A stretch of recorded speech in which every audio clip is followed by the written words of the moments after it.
Hello guys, and welcome back to the channel. This is Preciousstyling, and thanks for stopping by the channel. This will be the concluding part of the video. In the previous video I showed how I cut the mermaid skirt, and in this video I'll be focusing on how I cut the cowl bodice and how I attached it to the mermaid skirt. So if this is what you're interested in, watch the video till the end and let's begin. Backstage, I already cut out a half scale basic bodice pattern for the back section. If you do not know how to cut a basic bodice pattern, I'll be leaving a link where you can go and watch that. So the neck width is 2.5 inches while the neck depth is 1 inch, and I'll be using this back pattern to cut out the front pattern as well. Okay, now we're going to be modifying the neckline because the neckline of this cowl bodice is deep because it goes below the bust point. So right now from the shoulder line, I'm going to come down by 10 inches, okay, because that's how deep the neckline would be. So I'm just going to mark 10 inches there, and I'm going to connect that to the initial neck width.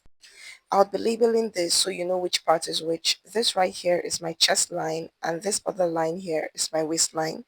I'm going to be coming out from the shoulder width by 1.5 inches because I'm going to be creating the halter outline. Okay, so I'm just going to be connecting that 1.5 inch to the armhole. Okay, so that's going to create the halter effect.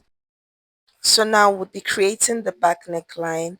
I'm going to be folding this pattern paper along the shoulder line because I'm going to be using the initial neckline we made to cut out the back neckline. So the back neckline is going to be a halter neckline as well. It's just going to be held together with press buttons at the end of the day. So right now I'll be extending the slant line that runs from the armhole. But first things first, I'm going to be marking 1.5 inches from the center back, okay, because that is how wide the halter would be for now, because by the time we stitch in the lining, that area will become tinier.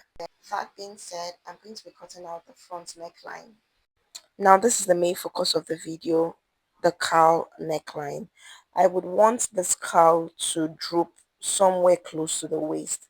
So at the shoulder there, I'm going to divide that area into 3 parts. I'm just going to mark that, and also at the area below the neckline, that is the area between the neckline and the waist, I'm going to be dividing that area into 3 parts as well.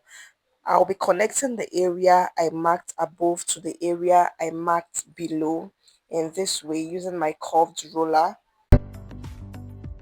Having done this, we're going to slash open these lines.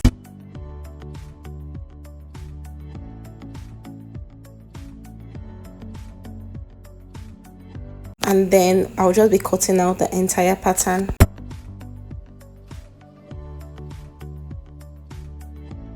I have placed my pattern on the fabric, making sure that the edge where we slanted the pattern from touches the area on fold.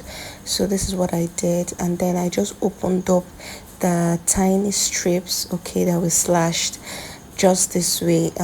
Do not mind the fact that not all the slashes are touching the edge on fold, okay, you're still going to get this result. So I'm just going to cut it out this way.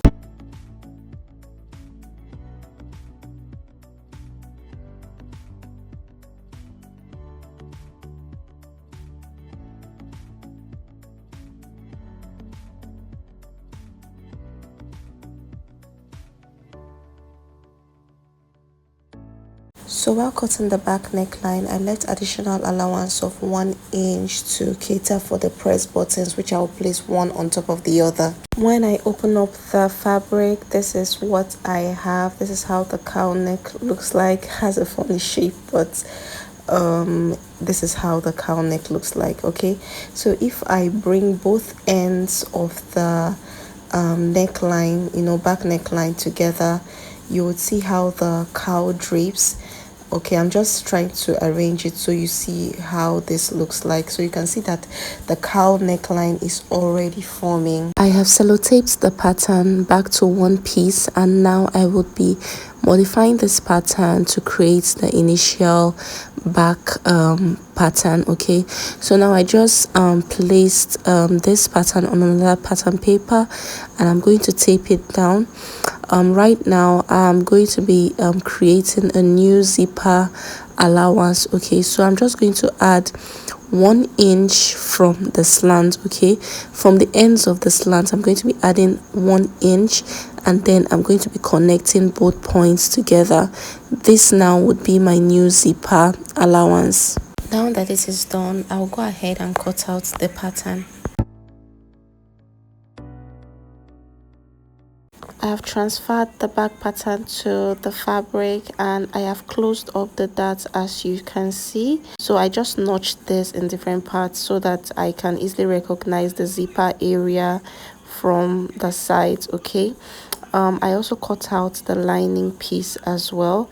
As you can see, the lining, I have already closed up the darts just the way I did on the fabric, and I made notches as well to the zipper area so I don't mix them up. So now I'll go ahead and line the fabric and the lining together.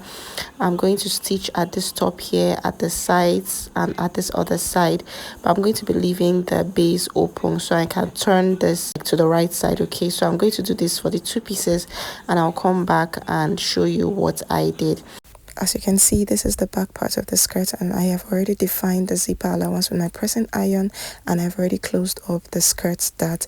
Also, you can see that I already lined the upper part. Okay, and I already defined the zipper allowance of that upper part area with my pressing iron backstage. I wouldn't be lining the skirt area of this dress because this is a velvet sequin fabric and it is very stretchy and difficult to work with, and I wouldn't want to interfere with the natural flow of the fabric. So first things first, I would be pinning both the upper part and the lower parts together before I'll take it to the sewing machine and stitch it down.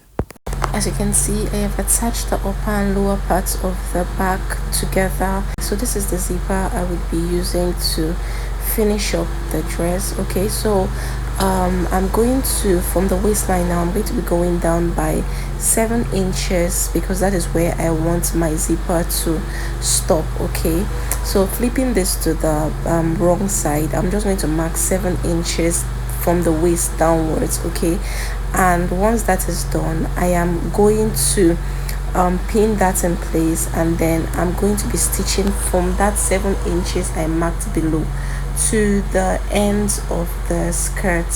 Okay, so I'm just going to stitch that, and then the part that I left open would be the area I would attach my zipper. Also, I cut out lining for the front piece as well, that is the cowl area. So I just cut out a lining for this part as well. So I am going to be lining this just the way I'm going to line the back. So I'm going to stitch along this edge to the ends there, and I'm also going to stitch along that edge as well, as you can see. Okay, so I'm going to stitch at the sides as well and at the top. I have lined the cowl bodice, and this is how it looks like. This is how the cowl looks like at the front.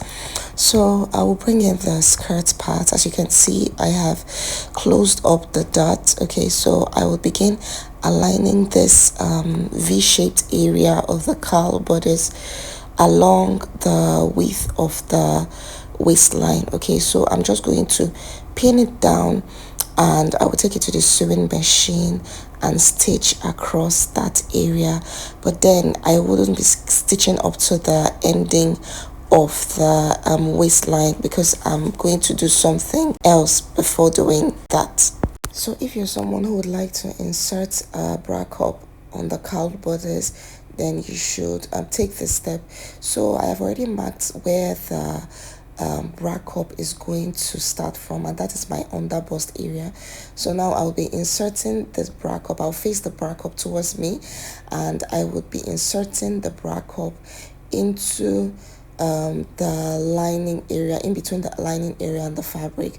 So I'm just going to do this, and I'm going to hold the bra cup down. You can either use your sewing machine or you can use your needle and thread to tack it in place. So that point I marked would be where the bra cup is going to start from. That's my underbust area. So I'm just going to do this before stitching this area. I have attached the bra cup to the lining so I can close up the remaining area.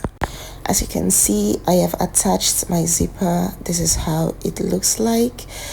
So now I'll be placing the front part of this dress on the back because I will be shaping this up.